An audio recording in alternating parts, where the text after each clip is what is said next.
மனதின் குரல்ல இந்த நிகழ்ச்சியானது மாதத்தின் கடைசி ஞாயிற்றுக்கிழமை அன்று நம்முடைய மாண்புமிகு பிரதமர் திரு நரேந்திர மோடிஜி அவர்கள் கலந்து கொண்டு இந்தியா முழுவதும் இருக்கின்ற மக்கள் செய்கின்ற சேவைகள், அவர் செய்கின்ற பணிகள், அவர்களுடைய சாதனைகளை உலகம் அறிய செய்வது இந்த நிகழ்ச்சியின் மூலம்.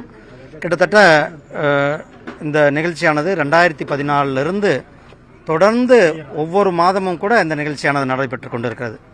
இன்றைக்கு கூட மாண்புமிகு பிரதமர் திரு நரேந்திர மோடிஜி அவர்கள் கார்கில் வெற்றி தினத்தை கொண்டாடுகின்ற இன்றைக்கு கார்கில் வெற்றி தினத்தில் பங்களித்த இராணுவ வீரர்களுக்கும் அவர்களுக்கு மரியாதை செலுத்துவதோடு அவர்களுடைய வீரத்தை போற்றும் விதமாக அவர்களுடைய வீரத்தை போற்றும் விதத்தில் உலகுக்கு எடுத்து சென்றிருக்கிறார்கள்.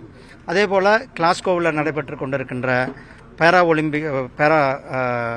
ஒலிம்பிக் அந்த போட்டிகளில் அதில் நம்மளுடைய பாரதத்தை சேர்ந்த வீரர்கள், விளையாட்டு வீரர்களுடைய பங்களிப்பை பற்றியுள்ள, அதே மாதிரி ஜப்பான் பேட்மிண்டன் நிகழ்ச்சியில் அந்த போட்டியில் நம்மளுடைய சகோதரி PV சிந்து அவர்களுடைய வெற்றியை பற்றி இன்றைக்கு பேசுகிறேன். அதுபோல் ஒவ்வொரு பகுதியிலும் மரம் நடுவதனுடைய அவசியம், நீரை சேமிப்பதனுடைய அவசியம், உள்ளூர் பொருட்களை ஊக்குவிக்கின்ற அல்லது உள்ளூர் பொருட்களை சந்தைப்படுத்துதல் அல்லது மகளிர் சுய உதவிக்குழுக்களுடைய பொருட்களை வெளி உலகத்திற்கு எடுத்து செல்வது, இப்படி இந்த மனதின் குரல் நிகழ்ச்சியானது நம்மளுடைய மாண்புமிகு பிரதமர் திரு நரேந்திர மோடிஜி அவர்கள் நேரடியாக நம்மளுடைய தேசத்தினுடைய குடிமக்களுடன் கலந்து கொண்டு அவர்களுடைய சாதனைகளை வெளிக்கொணர்ந்து கொண்டு வந்து கொண்டிருக்கிறார்.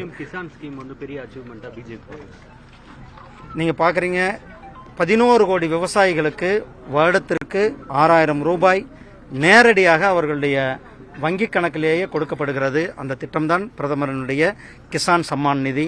அதேபோல் இன்றைக்கு விவசாயத்தை போற்றுகின்ற ஒரு அரசாங்கமாக நம்மளுடைய பிரதமர் திரு நரேந்திர மோடிஜி அவர்களுடைய அரசாங்கம் இருந்தது. நன்றி அண்ணா. ஆனால் வேவனூர் விமான நிலையம் பணிகள் நடந்திருக்கு. நான் ஏற்கனவே விமானத்துறை அமைச்சர்கிட்ட பேசியிருக்கிறேன். அதுக்கான பணிகள் எல்லாம் கூட ஆல்மோஸ்ட் முடிந்திருக்கிறது. நான் அவர்கிட்ட சொல்லி இதை உடனடியாக விரைவுபடுத்தி வேலூர் விமான நிலையத்தை திறப்பதற்கு அனைத்து நடவடிக்கைகளும் வேகமாக எடுப்போம். நான் வரேன், அடுத்த வாட்டி வரும்போது பார்க்குறேன். நன்றி அண்ணா. வாங்கண்ணா.